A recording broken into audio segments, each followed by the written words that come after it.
Canada's Ethics Commissioner says Dominic LeBlanc broke conflict of interest rules when he awarded a lucrative Arctic surf clam license to a company linked to his wife's cousin.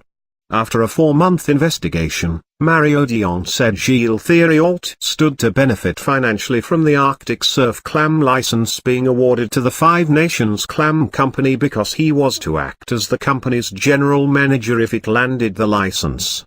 In his report, Dion said LeBlanc was aware of Thériault's extensive involvement in the fishing industry, and was also aware of his family relationship to Thériault when he made the decision to grant the license to the Five Nations Clam Company. In fact, Mr. Thériault raised a licensing issue with Mr. LeBlanc prior to the decision, and Mr. Thériault's name appeared on the proposal submitted to Fisheries and Oceans Canada and read in full by Mr. LeBlanc, Dion wrote. The fishing license, the fourth granted for Arctic surf clams, was for 25% of the total allowable catch and was worth about $24 million in sales in the first year.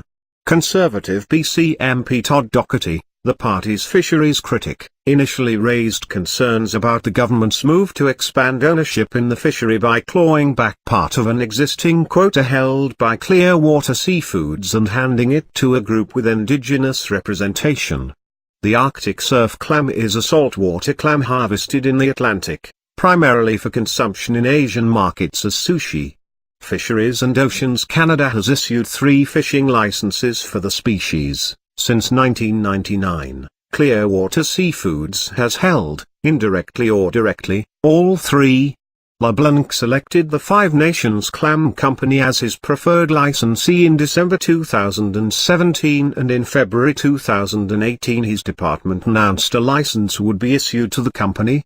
The department later cancelled the process for issuing the license, but the cancellation had nothing to do with Dion's investigation, the report said. Under the Conflict of Interest Act, public office holders are in a conflict of interest when they exercise an official power, duty or function that furthers their private interests or those of relatives or friends. The Act defines relatives as spouses and those related by birth, adoption or affinity, which means relatives acquired through marriage, including in-laws.